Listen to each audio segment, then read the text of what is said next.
Hey, good morning. Nikki Haley. Come here real quick. Let's have a conversation.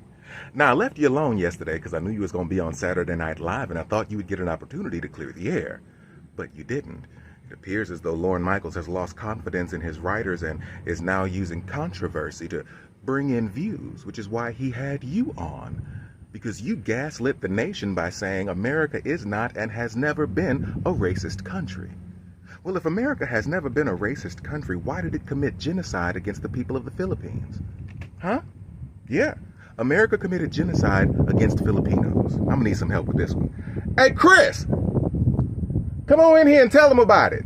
Many don't know that the United States committed genocide when the country invaded the Philippines in 1899. Filipinos resisted this invasion. One town fought back after U.S. soldiers sexually assaulted a young woman. The town rang its church bells to signal the surprise attack. The U.S. defeat shocked the American public, and news spread all across the U.S. The U.S. took revenge. Troops were instructed to kill everyone over 10 years old. Pause to read the orders from one general. The U.S. continued a scorched earth policy until 1902, leading to over 250,000 Filipino casualties. Survivors were given identification papers and forced into concentration camps. The U.S. did not give the Philippines its freedom until after World War II. During the genocide, the U.S. took the bells used to signal the attack back to the U.S. as trophies. The U.S. just gave them back in 2018. Thanks, Chris. I appreciate you. Now, that was in 1902. That same year, 50 white men chased the entire black population out of Decatur, Indiana. That couldn't have happened if America wasn't racist and okay with oppressing, beating, brutalizing, and killing black people. The following year, in 1903, 500 white men opened fire on black people, killing, beating, maiming, and mutilating them until they chased the entire population out of Sour Springs, Texas. But that's what they did to my people. In 1907, they started targeting people who looked like your father. It's Washington State in 1907. And roughly 600 white men attacked the homes of about 250 Sikh men, men who look like your father, your mother, your brother, your sister, you. These 600 white lumberjacks attacked the homes of 250 Sikh mill workers who were doing nothing more than supporting their families. They attacked them, they beat them, they took their belongings and threw them in the street. Why? Because of the color of their skin and their religion. But according to you, America isn't a racist nation. Now, those men belong to the Asiatic Exclusion League, and we all know that whiteness is exclusionary. It only becomes inclusive as it looks for people to exclude, which is exactly what happened with the Asiatic Exclusion League. It started out as the Japanese and Korean Exclusion League, but it's opened its doors. It made itself more wide and broad to encompass all Asians, and their goal was to rid this country of Asians. If America was not and has never been a racist country, why did these leagues form? And now we get to the cognitive dissonance of whiteness. Though newspapers deplored the violence of the mob, they sympathized with the laborers' desire to rid the country of Asians. The Tacoma News wrote that no one possessing the least humanitarian instinct would treat a dog after the fashion the Bellingham mob treated the poor, benighted Hindu. It may just be well to drive him out, but it may have been done kindly, even if firmly. Less publicized riots also occurred in Seattle and Everett, while real estate brokers in Port Angeles publicly pledged not to sell property to Hindus and Negroes, to people who look like me and people who look like you. That couldn't happen if America was not and has never been a racist country. You say that America is not and has never been a racist country, and it was founded on the principles that all men are created equal. If that's so, why 14 years later in 1790 did it pass a law stating that only white men can become citizens of this country? Huh?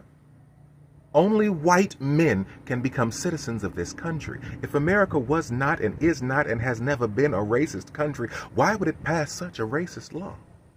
It's called the Naturalization Act of 1790, And the United States Congress was the one who decided that citizenship through naturalization was only reserved for free white people, not people who look like me, not people who look like you, Nikki Haley. If America has never been a racist country, why would it pass such a racist law?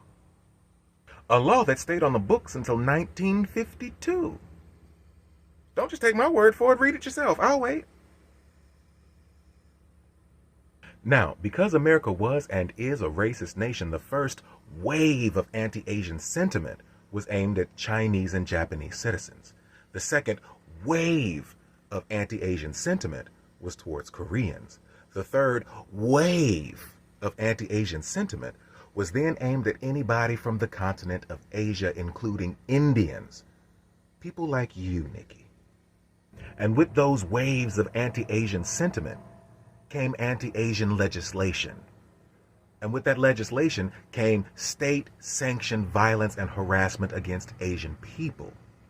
And in 1917, the United States Congress passed the Barred Zone Act, which prevented people from India, specifically women who were married to Indian immigrants, from immigrating to the country. People like your mother, Nikki. Your mother. In 1917, she would not have been allowed to come to this country to join her husband because of this law. Yet you say America has never been a racist country. During the first 2 decades of the 1900s, the debate over citizenship affected Sikhs too. So much so that some of y'all started claiming you were white just to gain citizenship to this country. Something you did in 2001 when you claimed that you were white on your voter registration card. The most famous of these was a Sikh named Bhagat Singh Thind, who in 1913 filed for citizenship as a white man in the state of Oregon. Now, Oregon was founded as a whites-only state, so they contested his whiteness. And it went all the way to the Supreme Court, and he brought in expert witnesses that said, yeah, he's from the Caucasus regions, so he's technically a Caucasian. But the courts ruled that, nah, player, not all Caucasians are white. And when the people who wrote these laws wrote them, they didn't have the people of India in mind. They were just talking about white people, so that don't apply to you. And he lost his case.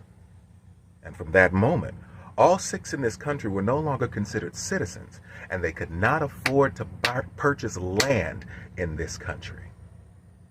But America's never been racist, though. Never been racist.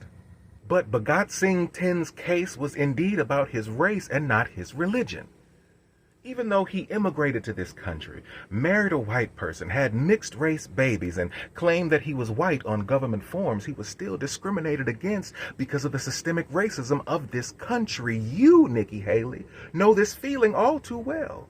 You were born here, and you were still discriminated against.